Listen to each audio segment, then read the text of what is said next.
استقامت پہ اللہ تبارک و تعالیٰ کے بڑے بڑے انعامات ہیں۔ استقامت یہ ہوتی ہے کہ انسان نے کلمہ پڑھا، اب اس پہ ڈٹ گیا۔ اسی طریقے سے یہ بھی استقامت ہے کہ انسان نے کوئی اعمال شروع کیے ہیں تو اس پر بھی ڈٹ گیا۔ مثال کے طور پر اگر اس نے نماز شروع کی ہے، نوافل نہیں پڑھتا، کوئی اور چیزیں نہیں کرتا، لیکن یہ ہے کہ نماز کیا 5 وقت کی پابندی ہے، یا اس نے تسبیحات شروع کی ہیں تو جتنی تسبیحات پڑھتا ہے زیادہ نہیں پڑھتا، 3 پڑھ رہا ہے، 4 پڑھ رہا ہے، 5 پڑھ رہا ہے، اس پر بھی استقامت ہونی چاہیے۔ جیسے حدیث پاک میں آتا ہے کہ جتنا ہو سکے ہمیشہ کرو، چاہے وہ تھوڑا ہی عمل کیوں نہ ہو لیکن وہ ہمیشہ کا ہو۔ یہ نہیں کہ ایک دن انسان، جیسے کچھ راتیں ایسی آتی ہیں نوافل پہ زور لگاتے ہیں، پھر فرض بھی رہ جاتے ہیں، پھر فرائض بھی رہ جاتے ہیں، کئی دن تک پھر نمازیں بھی نہیں پڑھتے۔ ایک دن زور لگا لیا، دوسرے دن سب کچھ ختم۔ تھوڑا بہت ہو لیکن ہر روز ہوتا رہے۔ دین پر، اسلام پر ڈٹ جانا، اللہ تبارک و تعالیٰ کے اس پر بڑے انعامات ہیں، بلکہ 5 انعامات تو قرآن پاک میں بھی گنوائے ہیں۔ فرمایا ان الذین قالوا ربنا اللہ، جس شخص نے کہہ دیا کہ میرا رب اللہ ہے، ہمارا رب اللہ ہے، ثم استقاموا، پھر اس پر ڈٹ گیا،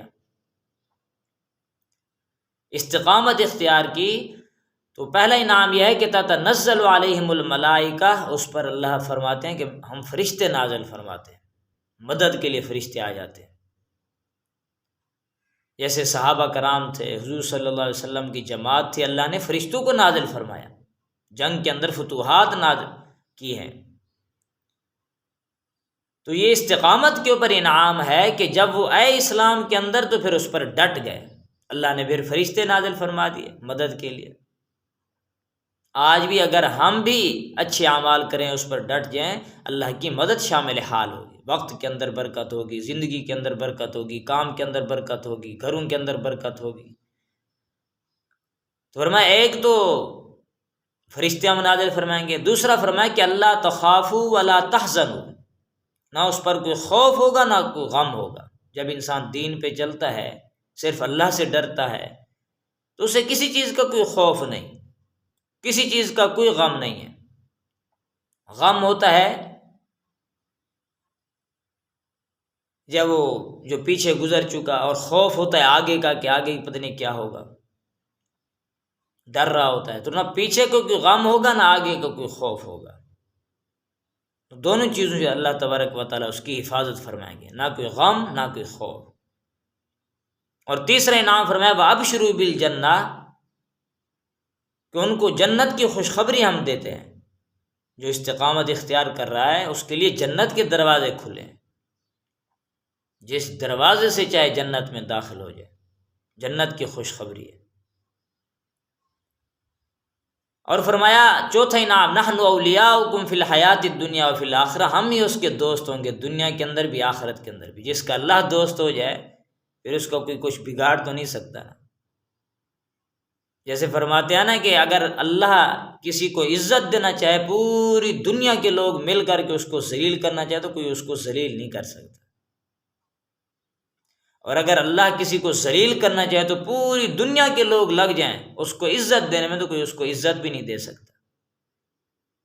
تو یہ عزت اور ذلت یہ سب کے سب اللہ کے ہاتھ میں۔ اللہ فرماتے ہیں وَلِلَّهِ الْعِزَّةُ وَلِرَسُولِهِ وَلِلْمُؤْمِنِينَ، عزت صرف اور صرف رسول کے لیے، میرے نبی کے لیے اور ایمان والوں کے لیے ہے۔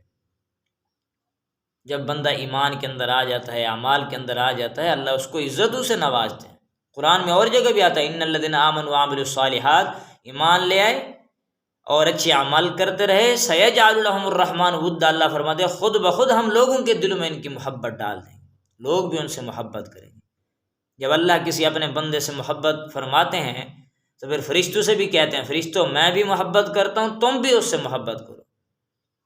فرشتے پھر تمام فرشتوں سے کہہ دیتے ہیں اللہ بھی محبت کرتے ہیں، ہم بھی محبت کرتے ہیں، آپ سب بھی اس بندے سے محبت کرو۔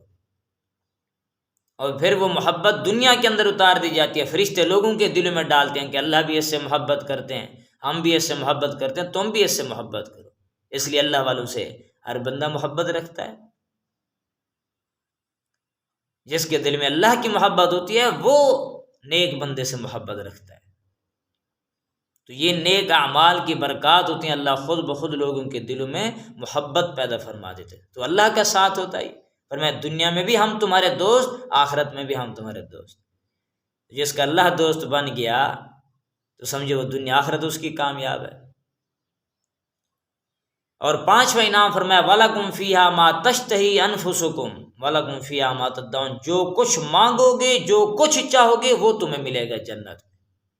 یہ استقامت پہ انعامات ہیں، جو کچھ چاہے گا۔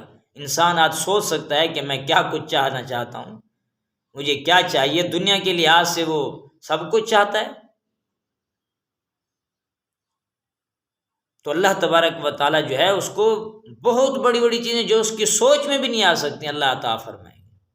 تو یہ استقامت پر بڑے انعامات ہیں کہ انسان اگر صرف 3-4 تسبیحات پڑھ رہا ہے اس پہ بھی استقامت اختیار کرے، استغفار کی ہے، درود شریف کی ہے، اور اسی طریقے سے تیسری تسبیح تیسرے کلمہ کی ہے، چوتھی تسبیح سبحان اللہ بحمدہ سبحان اللہ العظیم اس کی ہے، اسی طریقے سے کوئی بھی اور تسبیحات ہیں، یا حی یا قیوم کی ہے، لا الہ الا اللہ الملک الحق المبین کی ہے، پہلا کلمہ کی ہے، یا سورۃ اخلاص کی تسبیحات ہے۔ تو جتنی انسان پڑھ سکتا ہے ہر روز پڑھے، فرائض کی پابندی کرے، گناہوں سے بچنے کا اہتمام کرے، تو انشاءاللہ اللہ تبارک و تعالیٰ کے انعامات اس کے ساتھ ہیں۔